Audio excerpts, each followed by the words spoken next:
हर हर महादेव दोस्तों, क्या एक आदमी बच्चे को जन्म दे सकता है? क्या कहता है हमारे प्राचीन ग्रंथ? चलिए आज के इस वीडियो में हम जान लेते हैं कि प्राचीन ग्रंथ में इसके बारे में क्या लिखा है।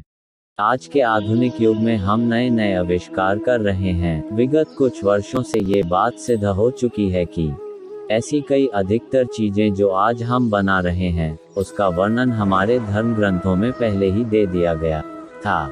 ये इस बात को सिद्ध करता है कि सनातन हिंदू धर्म न केवल अति प्राचीन है अपितु बहुत वैज्ञानिक भी हैं। आज के वैज्ञानिक इस बात पर भी शोध कर रहे हैं कि क्या पुरुष कृत्रिम रूप से गर्भ धारण कर सकते हैं। आज की ये कथा इसी बात का उत्तर है। हम सब ने श्रीराम के वंश के बारे में पढ़ा है। ब्रह्मा जी से 13वीं में एक राजा हुए महाराज युवनाश। महाराज युवनाश अपने आप में अनोखे हैं क्योंकि उन्होंने पुरुष होते हुए भी गर्भ धारण किया था। इस कथा का वर्णन हमें नारद पुराण में मिलता है। युवनाश की पत्नी का नाम गौरी था। विवाह के बहुत वर्षों के बाद भी दोनों निसंतान रहे। संतान प्राप्ति के लिए महाराज युवनाश ने वन जाकर तप करने का निश्चय किया। उन्होंने राजपाट मंत्रियों के हाथ सौंपा और वन में तपस्या करने गए। उसी दौरान उनकी भेंट महर्षि भृगु के पुत्र च्यवन ऋषि से हुई। जब महर्षि च्यवन ने महाराज युवनाश की समस्या सुनी तो उन्होंने उन्हें सांत्वना देते हुए कहा कि यज्ञ के प्रभाव से उन्हें संतान प्राप्त हो सकती है। तब महाराज युवनाश ने उनसे ही उस यज्ञ को संपन्न करने का अनुरोध किया। महर्षि की स्वीकृति के बाद महाराज युवनाश ने अपने मंत्रियों और सेना को वहां बुलाया और च्यवन ऋषि के निर्देशानुसार एक महान इष्टि यज्ञ का आयोजन किया।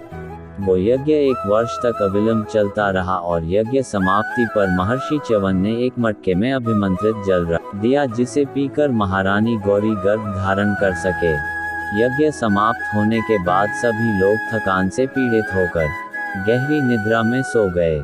रात्रि को महाराज युवनाश को अत्यधिक प्यास लगी और वे अपने सेवकों को पुकारने लगे, किंतु अत्यधिक गहन निद्रा में होने के कारण किसी ने उनकी पुकार ना सुनी। विवश होकर राजा युवनाश स्वयं जल ढूंढने निकले।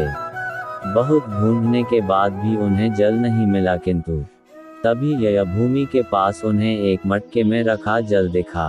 वे नहीं जानते थे कि वो जल अभिमंत्रित है जिसे उनकी पत्नी को पीना है और इसी अज्ञानता में उन्होंने उस अभिमंत्रित जल को पी लिया। जल पीते ही उनके शरीर में बदलाव आरंभ हुआ और वे अस्वस्थ हो गए। जब महर्षि च्यवन ने ये देखा तो उन्होंने कहा कि अब उनके ही गर्भ से संतान की उत्पत्ति होगी।